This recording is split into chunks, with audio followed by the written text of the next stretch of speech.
terikat dengan kedekatan kita bersama Allah Subhanahu wa taala. Karena itu setiap aktivitas kita, termasuk di pertemuan yang lalu, diajarkan kita langsung oleh Allah pemilik rahmat.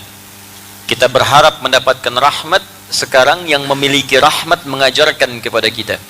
Jika ingin diberikan limpahan rahmat di dunia, sifat Allah pemilik rahmat yang melimpahkan di dunia disebut dengan Rahman.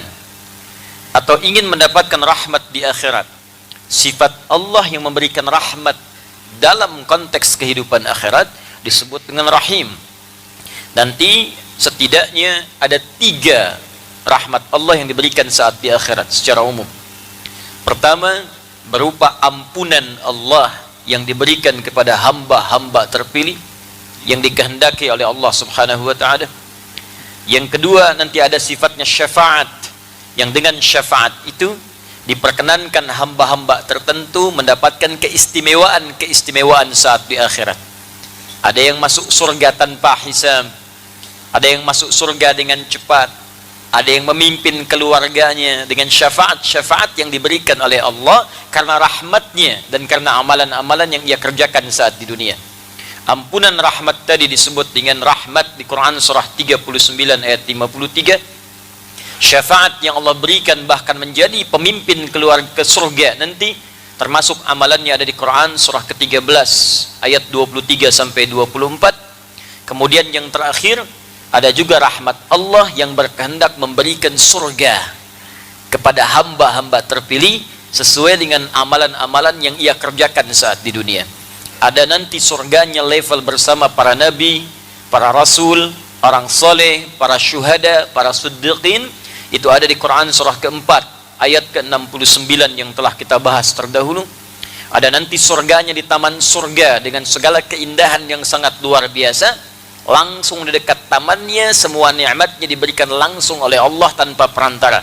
Itu ada juga dengan amalannya di Quran surah ke-51 ayat 15 sampai dengan ayat 23-nya. Ada yang tinggal di surga seluas langit dan bumi dengan segala keutamaan-keutamaannya. Itu beserta amalannya disebutkan di Quran surah ketiga Ali Imran ayat 133 sampai 134. Juga ada di surga yang sangat indah yang tidak pernah disaksikan di muka bumi ini, tak pernah terdengar sama kisahnya serupa atau terlintas di benak kita. Walaupun kelasnya disebutkan biasa, tapi keutamaannya luar biasa, di luar batas nalar dan gambaran kita. Itu seperti di Quran surah kedua Al-Baqarah ayat ke-25. Bagi kita yang ingin mendapatkan rahmat dunia dengan sifat rahmannya, baik rizki, sifatnya materi, keturunankah, kebahagiaankah, kesuksesankah, atau rahmat akhirat dengan 3 pemberian utama tadi, maka kalimat Rahman dan Rahim diikat dengan kalimat Bismillah. Karena itu dalam kalimat Bismillah disusulkan kalimat Rahman dan Rahim.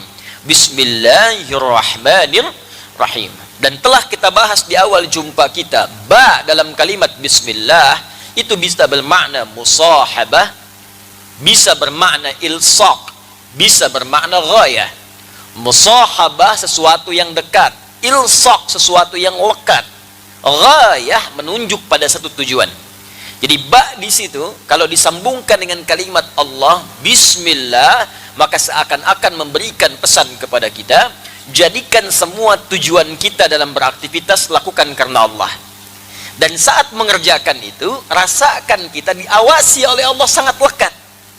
Kalau konsep ini kita praktekkan seperti sederhana, tapi dalam maknanya dipraktekkan saja kalimat Bismillah dalam kehidupan, maka rahmat Allah dalam kehidupan dunia akan diturunkan, dan Rahim sifat Allah di akhirat akan diberikan saat kita kembali kepadanya. Karena itulah setiap kebaikan, aktivitas yang diawali dengan kalimat Bismillah, maka seketika dituliskan rahmat Allah berupa modal pahala yang akan kita bawa pulang saat kembali kepada Allah.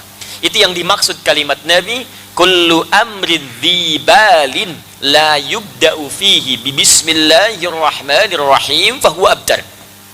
Setiap perbuatan baik yang tidak disertakan kalimat Bismillahirrahmanirrahim atau disingkat dengan Bismillah, maka abtar, terputus. Apa yang terputus? Sifat rahmat akhiratnya. Kalau dunianya mungkin dapat, karena Rahman itu sifatnya luas. Rahman sifatnya luas. Artinya sifat rahman Allah bisa diberikan kepada baik yang beriman ataupun yang belum beriman, sepanjang dia berikhtiar. Cuma yang membedakan dua nanti. Satu, keberkahan, apakah berkah atau tidak pekerjaan itu. Yang kedua, pahala. Kalau tidak disertakan dengan bismillah, keberkahannya tak ada. Misal, yang minum itu kan bukan hanya orang Islam, non-muslim pun minum.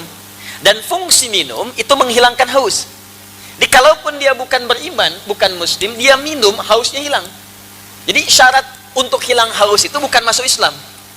Ya, non-muslim pun kalau minum, hausnya hilang. Ya, cuma konsep kita memiliki konsep keberkahan namanya. Apakah yang diminum ini berkah atau tidak? Walaupun Anda muslim, Anda minum tak pakai bismillah, hausnya hilang juga. Anda muslim, tidak pakai bismillah, minum, haus hilang. Cuma keberkahan tidak didapatkan. Apa itu berkah? Ziyadatul khair. Nilai kebaikan yang bertambah, yang melekat pada objek yang kita konsumsi. Atau pekerjaan yang kita lakukan. Nah, ini minuman misalnya. Anda akan minum. Anda sebutkan bismillah sebelum minum. Ini objeknya. Fungsinya menghilangkan haus. Setelah haus hilang, apa manfaat air itu di dalam tubuh kita? Berkahnya apa? Nilai kebaikannya apa? Maka orang yang mendapatkan keberkahan dari minuman itu, maka air ini akan hadir dalam tubuh kita, memberikan energi untuk mengerjakan hal-hal yang baik yang Allah ridhai. Maka walaupun minumnya sedikit tapi berkahnya banyak, mungkin dengan berkah itu, Allahu Akbar, tenaga cukup untuk membaca Al-Quran, tenaga cukup untuk tahajud. Bahkan ada orang nggak makan, nggak minum, dari fajar sampai maghrib, cuman minum air teh, satu teguk, bismillah, kenyang. Habis sholat makan gitu. Ya, tapi kenyang. Padahal sebelum buka itu dia sudah kumpulkan jus alpukat, buah naga, kolok gitu kan, macam-macam. Itu pelakunya banyak gitu.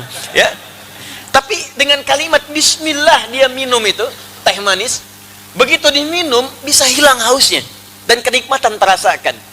Tapi bedanya apakah haus sekedar hilang atau memberikan tenaga? Kalau tenaga muncul dari situ, bisa tarawih nikmat, bisa maghrib enak, bisa tilawah Quran, itulah berkah namanya. Maka keberkahan diberikan saat di dunia, dan di akhirat pahala dituliskan. Begitu dituliskan, pulang ke akhirat sudah punya bekal. Itulah yang dimaksud bismillah, bersanding dengan Rahman dan Rahim, keberkahan lahir di dalamnya. Maka para pemburu berkah itu beda dengan pemburu materi, itu lain. Kalau pemburu materi, itu yang dilihat kuantitas. Berapa banyak yang bisa dikoleksi, berapa banyak yang bisa didapatkan. Hati-hati kalau dalam kehidupan masih memburu kuantitas, artinya keberkahan belum maksimal ada di situ. Ya, kendaraan pengen banyak, pakaian pengen banyak, makanan pengen banyak, uang pengen banyak. Tanyakan, buat tanda tanya besar, buat apa? Buat apa? Di dompet Anda itu, ya sebelum dimasukkan uang, bikin tanda tanya dulu, buat apa? Jadi Anda paham, Anda mengumpulkan itu untuk apa? Hanya untuk dikumpul-kumpul terus dilihat, tidur, meninggal juga. Coba lihat, dipakai enggak? Ya cuman buat dilihat, itu nggak ada kerjaan. Binatang saja, dia cari makan buat dimakan. Kalau dia nggak butuh makan, dia nggak nyari, Pak. Itu binatang loh. Silakan kalau nggak percaya. Dia karena nggak butuh pakaian, dia nggak nyari pakaian. Karena itu sampai sekarang nggak ada binatang minat berpakaian. Kalau dia butuh, dia makan. Dia haus, dia minum. Cuman karena dia tidak punya akal, dia kerjakan dimanapun, apapun dia ambil. Kucing karena tak punya akal, dia nggak peduli ikan siapapun, ada ikan dia makan. Ya, demikian ayam, karena tak punya akal sudah makan, terproses di perutnya keluar kotoran. Karena nggak punya akal, dia nggak peduli. Ibu baru selesai ngepel lantai, ayam lewat, pengen buang kotoran, dibuang di situ. Walaupun lihat ibu, sambil dilihat kadang-kadang dibuang. Ya. Dan ibu nggak usah marah sama hewan, dasar ayam, memang begitu. Ya, karena nggak punya akal.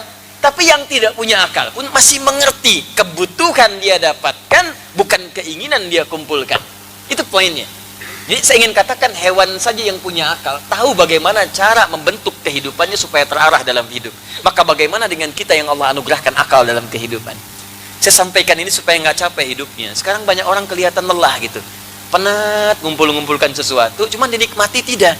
Maka silahkan cek keberkahannya ada tidak, fungsi kebaikannya. Itulah kalimat yang disampaikan dalam kalimat Bismillahirrahmanirrahim. Saat saya buka dengan harapan Semoga pertemuan kita dirahmati, mendapatkan rahmat dan berkah dari Allah Subhanahu wa ta'ala. Taib, sekarang kita akan lanjutkan.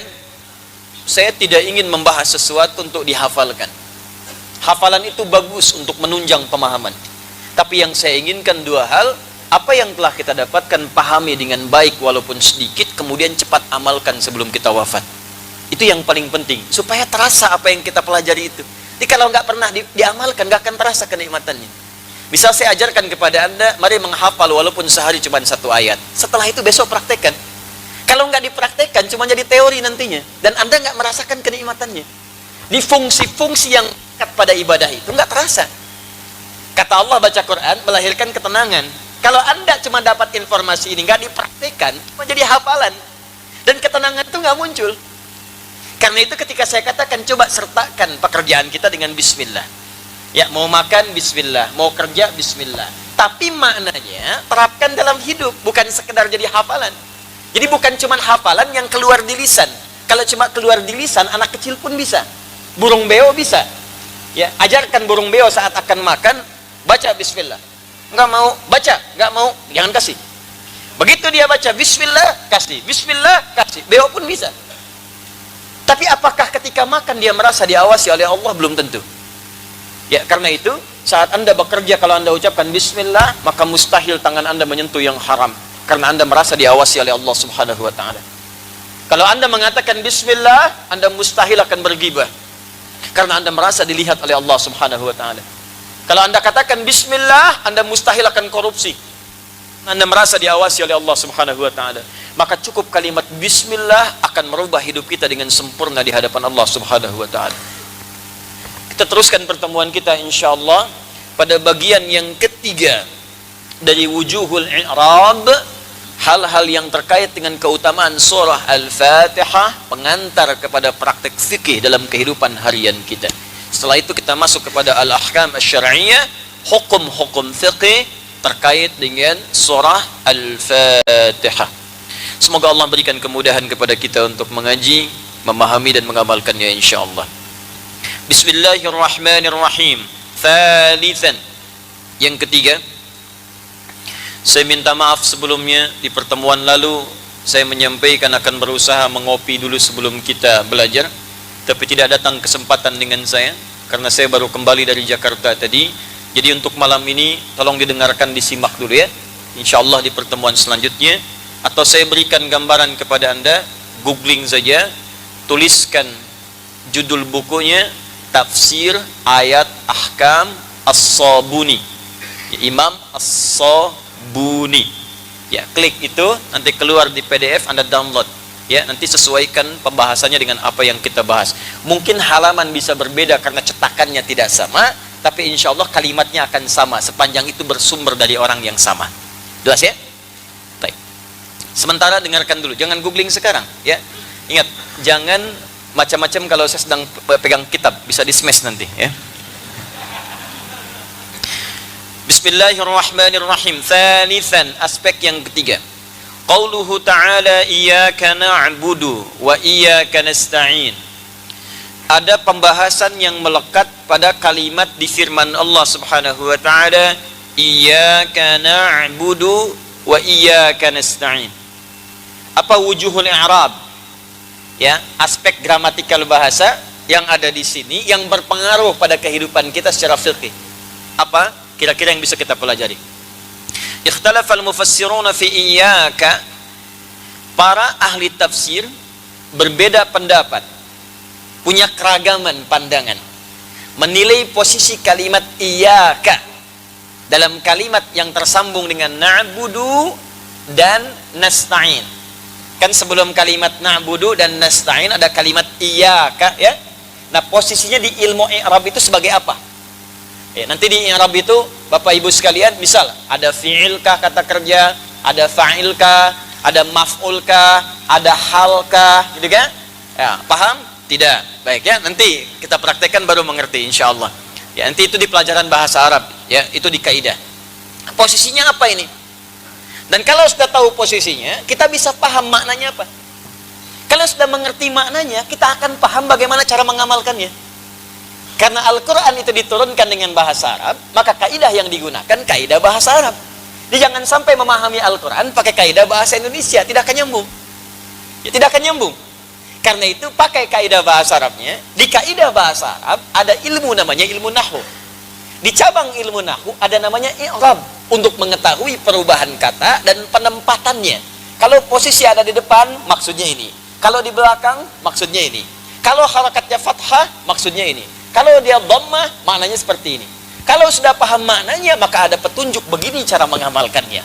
Itu akan terasa kenikmatannya. Rasakan bedanya, bedakan rasanya, dan pasti akan terasa bedanya. Ya, kita lihat. Ikhtalafal mufassiruna fi iyyaka. Para pakar tafsir memiliki keragaman pendapat tentang posisi iyyaka dalam hal i'rab, ya. Sebelum kalimat na'budu juga nasta'in. Masih ingat di ayat yang kelima, iyyaka na'budu wa iyyaka nasta'in. Jadi sebelum kita mengucapkan na'budu, kita ucapkan iyyaka, kan? Iyyaka na'budu. Yang kedua, wa iyyaka nasta'in. Nah, ini kalau kita urai asal kalimat ini, itu seperti apa posisinya? Di sini setidaknya ada dua pendapat yang paling utama. Dan nanti saya akan uraikan kedua pendapat ini, sesungguhnya seluruhnya akan mewakili keluasan makna firman Allah Subhanahu wa taala. Jadi kalau saya menilainya bukan pendapat, justru itulah mukjizat lafaz Al-Quran yang memiliki makna yang luas. Ditafsirkan dari sudut manapun akan menjangkau setiap sudut-sudutnya, sesuai dengan apa yang bisa kita amalkan, sesuai dengan kemampuan yang bisa kita raih. Ya, makanya nanti ketika Al-Quran itu diturunkan, pernah saya sampaikan di awal mula pembahasan, kan cara bacanya bisa beragam, kan?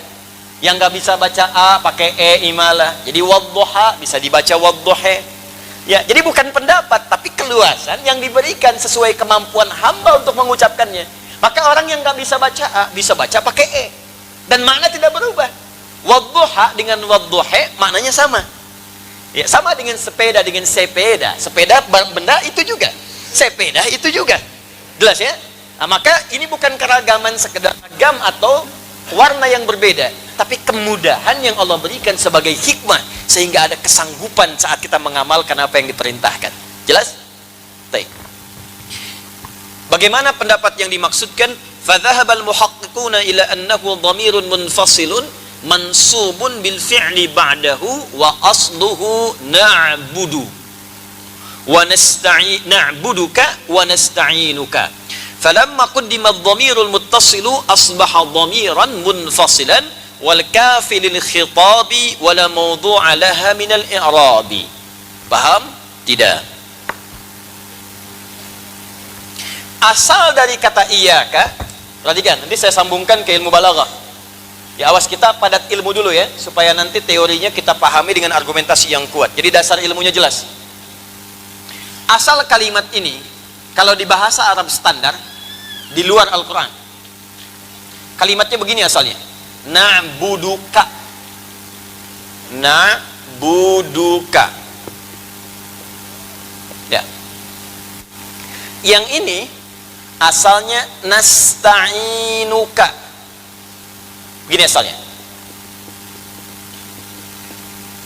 ka-nya di sini. Ka ini asalnya nyambung dengan kalimat sebelumnya. Ini kata kerja. Na'budu, kami beribadah, sholat, menyembah. Nasta'in, kami minta tolong. Kepada siapa? Kepada Allah. Maka diganti dengan dhamir, kata ganti. Ya, ka, kepadamu ya Allah. Ditarik menjadi kata kedua untuk menghadirkan di hadapan kita seakan-akan kita diawasi. Ini yang disebut dengan ihsan. Makanya saat mengucapkan kalimat ini, rasakan Allah mengawasi kita persis saat sholat. Ini yang jarang orang lakukan. Ini begitu Anda mengatakan begini, iyyaka na'budu wa iyyaka nasta'in. Itu asal kalimatnya, na'buduka ya Allah, nasta'inuka, ka-nya itu engkau. Saya mau katakan begini, kalau engkau, Anda, itu artinya, maaf, kata kedua, pertama atau ketiga? Kedua. Pertama saya, dhamir mutakallim. Kedua, Anda, kamu. Ketiga, dia. Perhatikan, saya, kamu, dia. Kata kerja pertama, saya. Kata ganti orang kedua, kamu, engkau. Kata ganti orang ketiga, dia, mereka. Jelas sampai sini? Baik, kalau saya sebutkan, fokus ini. Dia, mereka, orangnya ada di sini nggak? Tidak. Kita tunjuk pada yang jauh kan? Dia nggak ada di sini. Kalau kita hadirkan dia ke dekat kita di sini, maka saya katakan orangnya ada di depan Anda, kamu. Jelas sampai sini? Baik, sekarang begini. Kalau kita sedang membicarakan sesuatu, lebih terasa mana? Orangnya ada atau nggak ada di hadapan kita? Dia itu orangnya baik banget. Dia masih nggak ada. Tapi saat ada di hadapan, gestur bisa berubah. Anda, Masya Allah, mudah-mudahan Allah muliakan, Allah berikan Anda kelemahan, kebaikan-kebaikan, kemuliaan. Ada di hadapan, jadi banyak. Dan apa yang kita ucapkan pun, karena orangnya ada di hadapan kita, kita merasa terawasi dengan itu, sehingga tak mungkin mengeluarkan kalimat-kalimat yang menyakiti. Tak mungkin kita keluarkan kalimat-kalimat yang tidak bagus, karena orangnya ada. Jelas? Nah sekarang, ketika diganti menjadi ka, iyyaka na'buduka, nasta'inuka. Kenapa kata gantinya dijadikan ka? Untuk memberikan pesan kepada kita, saksikan dan rasakan saat kita membaca itu dalam sholat, kita itu di hadapan Allah melihat kita, walaupun kita tak melihatnya. Itu yang dimaksud di hadis Muslim nomor hadis ke-8 dengan sikap ihsan. Anta'budallaha, dari kalimat na'budu. Anta'budallaha ka'annaka tara, fa illam takun tarahu fa innahu yara. Kalau Anda sedang ibadah, rasakan Anda itu sedang diawasi oleh Allah. Anda berhadapan dengan Allah, walaupun tak mampu Anda menatapnya, rasakan ditatap oleh Allah. Jadi kalau Anda sholat merasa di hadapan Allah dan merasakan sedang diawasi, demi Allah saya katakan, kualitas sholat kita akan beda dengan kualitas biasa-biasa. Sekarang kenapa banyak orang tidak khusyuk dalam sholat? Karena merasa Allahnya jauh. Karena nggak merasa dilihat Allah. Merasanya dikejar-kejar proyek, merasanya itu seakan imamnya bacaannya panjang, kapan selesai ya. Merasa aman atau enggak mobil saat diparkir, motor saat disimpan, lewat makanan belum sempat beli, rasa lapar yang tertahan, itu yang terasakan, sehingga kehadiran ayat yang tadi dimaksudkan gak nampak di hadapan kita. Nah ini asal kalimat dari kata iyyaka ini na'buduka. Ka-nya ini berbentuk objek yang diibadahi. Nah, ini kalimat ini kalau kafnya dipindah, yang tadinya menyatu disebut muttasil. Pernah dengar mad wajib muttasil? Pernah dengar? Muttasil artinya menyatu. Ini menyatu. Kalau kita pindahkan ke depan, ka-nya dikedepankan. Maka kalau ka dikedepankan, dalam kaidah bahasa Arab mesti masuk iya sebelum ka. Karena dia akan berubah dari muttasil menjadi munfasil. Apa itu munfasil? Terpisah dari kalimat sebelumnya, nggak bisa disambung lagi. Fokus. Ini muttasil, bisa disambungkan. Na'buduka, karena dal nggak bisa nyambung, maka terputus di sini. Tapi ini tetap nyambung. Nasta'inuka, karena nun bisa masuk ke kaf, maka ini nyambung begini. Disebut muttasil, bisa nyambung. Kalau kita ingin pindahkan kafnya ke depan sebelum nasta'in, ke depan sebelum na'budu, maka kaf ini tidak akan bisa nyambung ke depannya secara kaidah. Karena tak bisa nyambung disebut munfasil namanya. Untuk membedakan dengan muttasil maka tambah iya di depannya. Maka iyyaka di kaidah bahasa Arab disebut dhamir munfasil namanya. Nih, memindahkan kaf ini ke depan kalimat, karena pindah ke depan ditambahkan iya di depannya. Paham sampai sini? Nah, yang penting kita pahami, kenapa mesti pindah ke depan? Kan di belakang juga bisa. Maka untuk membaca ini, ilmunya muncul ilmu yang ketiga, disebut ilmu balaghah. Ada nahwu, ada sharaf, ada balaghah. Dibaca pakai bahasa Arab, bukan bahasa Sunda. Bahasa Sunda namanya balaga. Balaghah. Ah, ini ya. Di ilmu balaghah ada 3 cabang ilmu. Pertama ma'ani, kedua bayan, ketiga badi'. Ma'ani untuk memilih diksi yang sesuai saat diungkapkan. Apa kata-kata yang tepat saat akan kita berucap tergantung objek di hadapan kita siapa. Kepada anak kecil bagaimana kalimatnya, kepada remaja seperti apa kata-katanya, kepada orang dewasa seperti apa untaian katanya. Itu ma'ani namanya, diksinya. Kalau katanya sudah ada, bagaimana merangkainya supaya jelas diterima. Itu bayan namanya, bayan. Contoh, saya ingin katakan kepada Bapak saat kita akan memulai sholat, Pak, tolong luruskan safnya. Pilih kalimat. Supaya dengan kalimat itu, benar siapa yang akan kita tuju. Anak kecil, luruskan. Ya, remaja, Mas, tolong luruskan. Orang tua, Pak, mohon maaf, bisa diluruskan? Kan nggak mungkin kita gunakan ke bapak-bapak, tolong luruskan. Anak kecil, maaf, Mas, tolong luruskan, nggak mungkin kan? Nah, ketika memilih disebut dengan ma'ani, ketika menyampaikan supaya jelas disebut dengan bayan. Ada yang ketiga namanya badi'. Badi' itu ilmu bagaimana menghias kata supaya saat disampaikan orang enak menerimanya. Jadi jangan sampai jelas tapi nggak ngenakin. Pak, tolong lurusin ya. Apa nggak paham juga Bapak? Kan nggak enak. Ya, nah ini disebut badi' ya namanya. Ya, Anda mau melamar seseorang dengan kalimat di Arab sering menggunakan badi'. Ilahi lastu lil firdausi ahla wala aqwa 'ala an-naril jahimi fahab li taubatan waghfir dhunubi fa innaka ghafirudz dzambil 'azimi. Duhai bapak mertua, memang saya ini tak seperti kelihatan ahli surga firdaus seperti ada yang dikehendaki di rumah bapak. Tapi saya pun tak kuat berpisah dengan anak bapak seperti berada di neraka jahanam. Saya tahu saya banyak punya kekurangan, tapi saya pun paham bapak bisa memaafkan kekurangan saya. Catat tuh. Ya. Nah, itu badi' namanya. Ya. Mama cantik deh kayak rembulan. Itu masih bayan. Bulan pun kalah oleh aura pesona mama. Itu baru disebut dengan badi'. Jelas ya? Papa malam ini mau kemana? Ke hatimu, badi'. Jelas? Nah ini, praktek ini, kalau Anda temukan di Al-Quran itu banyak. Ini menggunakan balaghah. Ketika kaf pindah ke depan dan berubah menjadi iyaka, di ilmu balaghah disebut dengan taqdim wa ta'khir. Taqdim wa ta'khir. Taqdim mengawalkan sesuatu, ta'khir mengakhirkan sesuatu. Kalau ada kata ganti kemudian muttasil diawalkan menjadi munfasil, di ilmu taqdim di balaghah disebut dengan ikhtisas namanya. Ikhtisas.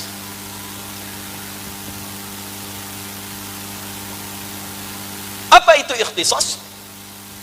Ikhtisas itu secara singkat lebih dari kata khas. Ada khas, ada ikhtisas, itu beda. Kalau khas sesuatu yang spesial, khusus. Tapi kalau ikhtisas berusaha menjadikan sesuatu ini khusus, spesial, yang ini saja, bukan yang lain. Saya ulang, khas, spesial, khusus. Kiai khas, kiai spesial, khusus, gak sama dengan yang lain.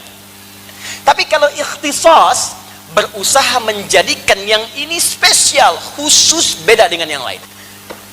Jadi kalau Anda ingin mengkhususkan sesuatu dan fokus pada yang ini saja dan menepikan yang lainnya, maka dalam ilmu balaghah disebut dengan kaidah ikhtisas. Di antara caranya, robahlah domir muttasil menjadi munfasil, ka menjadi iyaka. Jadi ketika ka dijadikan iyaka dan Allah menyampaikan kalimatnya bukan ka tapi iyaka, iyyaka na'budu wa iyyaka nasta'in, maksudnya berlaku hukum ikhtisas. Jadikanlah ibadahmu itu, kerjakan spesial hanya untuk Allah saja, khusus, tepikan yang lain. Jadi kalau sedang sholat, yang lain tepikan, udah hilangkan aja, nggak usah masuk ke benak kita. Motor hilangkan udah, ya mohon maaf, sendal hilangkan, mobil hilangkan. Tolong catat kalimat saya, jangan dipotong ya. Maksudnya bukan hilangkan hilang, ya. Ya. Dalam benak kita hapuskan, jangan munculkan. Ya, jangan munculkan. Ya, motor apa kan? Kunci apa kan? Mobil, istri. Nah. Maksudnya jangan muncul di benak kita. Udah, habiskan. Iyyaka ikhtisas. Jadikan semua apa yang akan kita ucapkan, kita fikirkan dan kita lakukan semua lillah saja. Hanya Allah yang spesial dalam salat kita, yang lain tidak. Demikian saat nasta'in. Nasta'in itu dipakai bukan cuma dalam salat, di luar salat pun kita pakai kaidah itu ikhtisas. Jadi kalau sedang bermohon, hilangkan yang lain. Makanya kalau mau minta, minta sama Allah. Jangan datang ke batu, minta. Datang ke keris, minta. Ya, datang ke laut, minta. Jadi kalau mau minta, kaidahnya dipakai ikhtisas. Ini kan aneh, Anda sholat tiap hari, baca ini 17 kali, tapi kok nggak dipakai-pakai? Anda katakan wa iyyaka nasta'in, tapi datang ke batu minta, datang ke pohon minta, datang ke keris minta. Ya nasta'innya mana? Makanya banyak orang yang mengerjakan seperti itu, berkahnya nggak ada, hilang. Karena yang terlibat di situ bukan rahmat Allah Subhanahu wa Ta'ala. Itu maksudnya. Jadi berlaku kaidah ini bukan sekedar diucapkan di lisan, tapi disebutkan pendapat yang pertama, dia disebut dengan domir munfasil dengan kaidah ikhtisas. Maksudnya saat Anda mengucapkan kalimat itu, jadikan dan usahakan alif dan ta-nya berfungsi sebagai menunjuk usaha dengan sungguh-sungguh. Jadi ada ikhtiar di sini. Nih, dari kata khas dimasukkan alif dan ta menjadi ikhtisas. Fungsi alif plus ta. Ini di ilmu sharaf. Di ilmu sharaf. Jadi begini misalnya ya. Ada fataha, kan? Kalau pakai i dengan ta jadi iftitah, iftataha. Kalau pakai alif sin dengan ta jadi istaftaha. Kalau pakai alif saja jadi fataha. Kalau pakai ta saja bisa jadi tafataha. Itu maknanya bisa beda. Nah, kalau Anda menemukan alif dengan ta di antara maknanya dari sekian beragam makna, artinya menunjuk pada usaha yang sungguh-sungguh atau jadi berusahalah kalau sedang sholat, semua serahkan karena Allah. Yang spesial cuman Allah, yang khas hanya Allah, yang lain tidak. Jelas.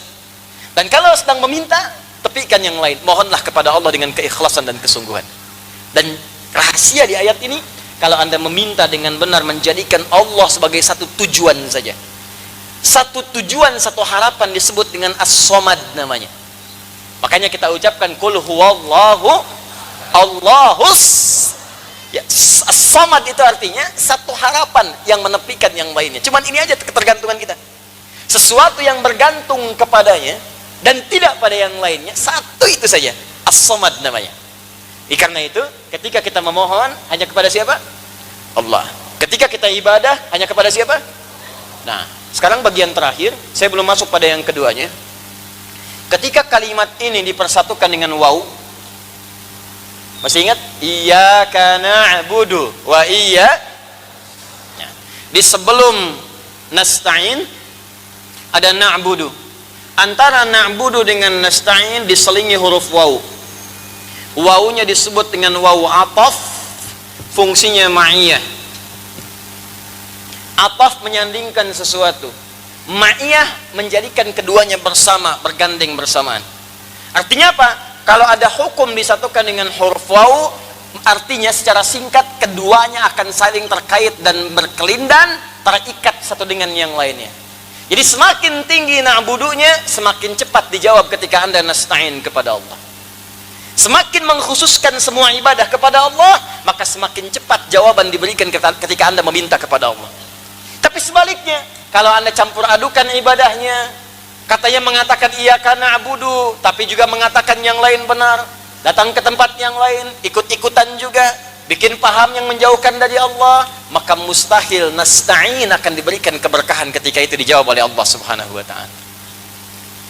Nah, makanya tolong dicek kalau ada doa yang belum cepat terjawab, barangkali masalahnya di na'budunya belum maksimal.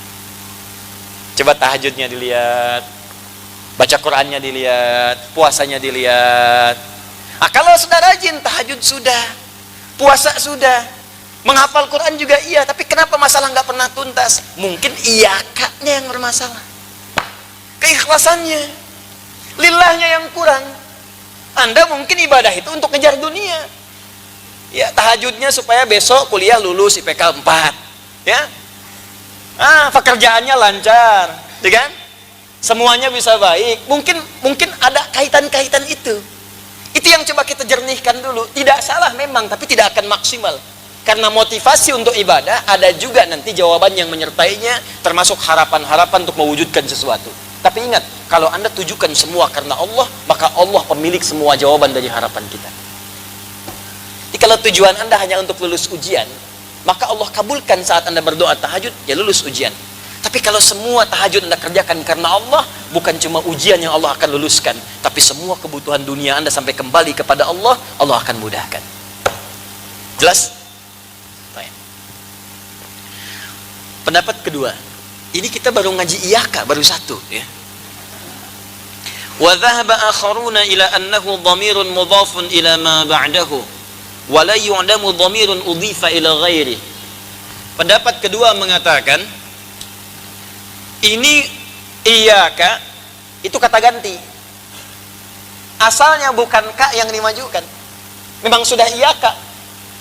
Kalau yang tadi mengatakan iyaka asalnya dari ka.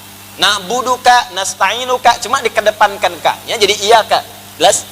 Yang kedua mengatakan ini asalnya bukan dari ka yang dimajukan. Memang sudah iyaka. Cuma iyaka yang ini, iyaka yang disandarkan pada kalimat setelahnya. Dalam kaidah ilmu nahwu, menyandarkan sesuatu disebut dengan mudhaf namanya. Mudhaf.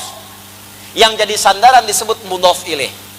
Anda punya teman namanya Ahmad, datang ke kajian, nyandar di tembok. Mudhaf ya. Itu mudhaf. Mudhaf menyandarkan sesuatu pada yang lainnya. Kalau ada kalimat disandarkan pada kalimat lain, maka yang disandarkan itu disebut dengan apa namanya? Mudhafun. Pendapat yang kedua mengatakan iyaka di ayat ini bukan dari ka yang dimajukan, tapi dia asli kalimat iyaka yang disandarkan pada kalimat setelahnya. Gini, lihat sini. Spidol umum, spidol adi. Spidol disandarkan pada kalimat adi. Saya tanya, berubah makna tidak? Ini spidol, ini adi. Dua hal yang terpisah. Tapi kalau saya sandarkan spidol ini kepada kalimat adi, spidol adi, berubah tidak dari yang pertama? Berubah ya? Spidol ini adi, ini spidol ya spidol, adi ya adi. Kalau orang mau pakai spidol, silahkan saja. Karena spidol ini masih umum. Tapi ketika saya katakan spidol adi, spidolnya disandarkan pada kata adi, maka berubah kemudian pemaknaan kata spidol ini tidak seperti yang pertama. Maka yang pertama, spidol ini jadi milik adi. Jelas? Yang kedua, saya yang berhak mengatur spidol ini mau digimanakan. Apa fungsi spidol?